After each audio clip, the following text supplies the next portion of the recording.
नमस्कार दोस्तों, आपका स्वागत है हमारे चैनल जर्नी टू यूपीएससी में। आज हम बात करेंगे इंडस रिवर सिस्टम के बारे में। साथियों, हमने पहला वीडियो इंडस रिवर ट्रीटी पर बनाया है, जो हाल ही के समय में बहुत ही चर्चा में रही। आप जानते होंगे कि पहलगाम में आतंकी हमला हुआ था, जिसके कारण सिंधु नदी जल समझौता स्थगित कर दिया गया था। इसी कारण बहुत चर्चा में था, उस पर वीडियो हमने बना दिया।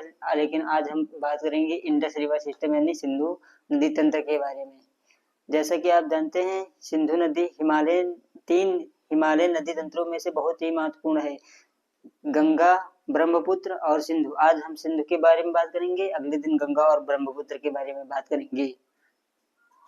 सिंधु नदी विश्व की सबसे बड़ी नदी द्रोणियों में से एक है। नदी द्रोणी क्या होती है? एक मुख्य नदी होती है और उसकी सहायक नदियां जितने क्षेत्र में बहती हैं उसको द्रोणी कहते हैं। तो आइए जानते हैं सिंधु नदी के उद्गम के बारे में और इसकी यात्रा के बारे में। सिंधु नदी तिब्बत में एक झील है, मानसरोवर के निकट एक कैलाश पर्वत श्रेणी।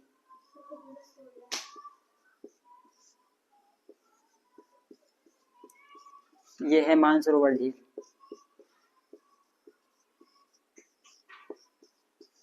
हाल ही में मानसरोवर यात्रा के कारण चर्चा में रही थी। इसी के निकट है एक बोखरचू ग्लेशियर। ग्लेशियर माने यानी हिमनद से ये निकलती है और उत्तर पश्चिम की दिशा में बहते हुए लद्दाख और जास्कर के बीच बहते हुए, इसके दक्षिण में जास्कर है, इसके उत्तर में लद्दाख है। बहते हुए ये नदी कश्मीर में प्रवेश करती है और कश्मीर से बहते हुए गिलगित में गौर्ज का निर्माण करते हुए नंगा पर्वत से दक्षिण की ओर मिलकर पाकिस्तान में प्रवेश कर जाती है और ये अरब सागर में गिर जाती है। अब बात करेंगे इसकी लंबाई की, तो इसकी कुल लंबाई की बात करें तो 2880 किलोमीटर है और भारत में 1114 किलोमीटर। तिब्बत में इसे सिंगी खम्बान के नाम से जाना जाता है। सिंगी खम्बान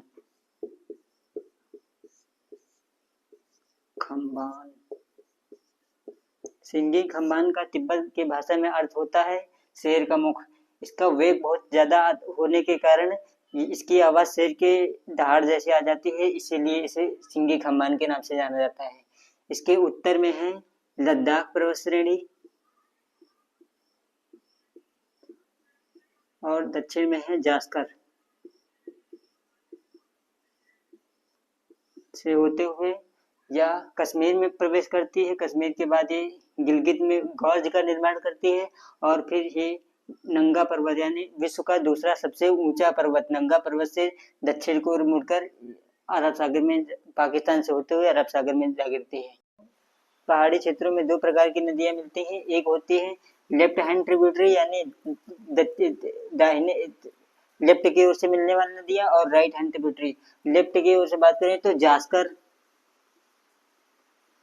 जास्कर नदी से लेफ्ट की ओर मिलती है और सुरू। राइट हैंड ट्रिब्यूटरीज की बात करें तो स्यूक,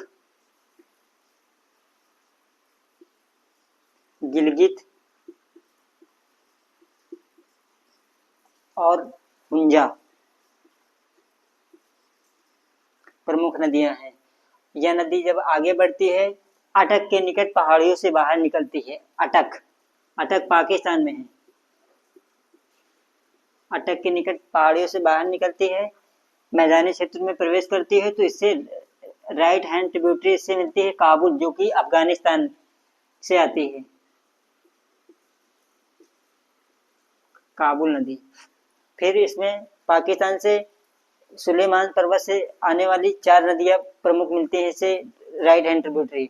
इसमें शामिल है खुर्रम, तोची, गोमल और संगर।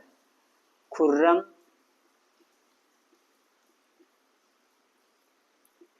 तोची, गोमल और संगर नदियां मिलती हैं। फिर इसमें अन्य पंचनद का भी जल शामिल होता है। पंचनद यानी जो 5 नदियां यानी झेलम, चिनाब, रावी, सतलज और व्यास नदियां इससे मिलकर मिथनकोट से मिलकर यह नदी अरब सागर में जा गिरती है। अब बात करेंगे पंचनद। सबसे पहले आती है झेलम नदी। झेलम नदी कश्मीर घाटी में पीरबत श्रेणी से वेरीनाग झरने से निकलती है और यह वुलर झील से बहते हुए गौर्ज का निर्माण करते हुए भारत पाकिस्तान की सीमा बनाते हुए पाकिस्तान में प्रवेश कर जाती है। और यह चिनाब, बात करेंगे चिनाब नदी की। चिनाब नदी हिमाचल प्रदेश के बारालाचला दर्रे से दो सरिताओं यानी चंद्र और भागा के मिलने से बनती है, जिसे चंद्र भागा नदी के नाम से भी जाना जाता है और चिनाब नदी के नाम से भी जाना जाता है, जिस पर हाल ही में दुनिया का सबसे ऊंचा ब्रिज बना है, जिसे चिनाब ब्रिज के नाम से भी जाना जाता है, जिसका उद्घाटन हाल ही में प्रधानमंत्री नरेंद्र मोदी जी ने किया था। तो यह नदी आगे की ओर बढ़ते हुए 1180 किलोमीटर भारत में बहती है और फिर पाकिस्तान में प्रवेश करती है और इसमें झेलम नदी मिल जाती है। अब बात करेंगे रावी नदी की। रावी नदी हिमाचल प्रदेश में स्थित रोहतांग दर्रे से निकलती है और ये बहते हुए अभी पाकिस्तान में प्रवेश कर जाती है और यह भी चिनाब नदी में मिल जाती है। अब बात करेंगे व्यास नदी की। व्यास भी हिमाचल प्रदेश में रोहतांग दर्रे के व्यास कुंड नामक स्थान से निकलती है और यह सतलज नदी में मिल जाती है। अब बात करेंगे सतलज नदी की। सतलज नदी राक्षस ताल झील यानी तिब्बत से निकलती है, जहां इसे लॉग चेन खंबान के नाम से जाना जाता है। लॉग चेन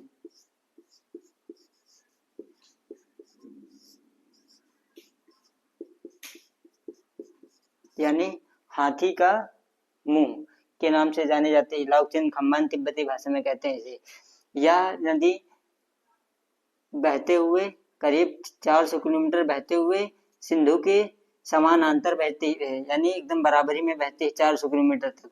भारत में सिपकेले दर्रे से हिमाचल प्रदेश में प्रवेश करती है और यह हरिके नामक स्थान में पंजाब में इससे व्यास नदी मिल जाती है। व्यास नदी का पानी लेकर यहाँ से हरिके नामक स्थान से एक नहर निकली है, जिसे इंदिरा गांधी नहर के नाम से जाना जाता है, जो राजस्थान में सिंचाई के लिए महत्वपूर्ण है। यह नदी फिर पाकिस्तान में प्रवेश कर जाती है और चारों नदियों का जल चिनाब नदियों में मिलाते हुए यह मिथनकोट यानी पाकिस्तान में मिथनकोट स्थान में सिंधु नदी से मिल जाती है और सिंधु नदी अरब सागर में गिर जाती है। जानकारी कैसे लगी? आपको जानकारी अच्छी लगी हो तो लाइक करें, सब्सक्राइब करें। जय हिंद।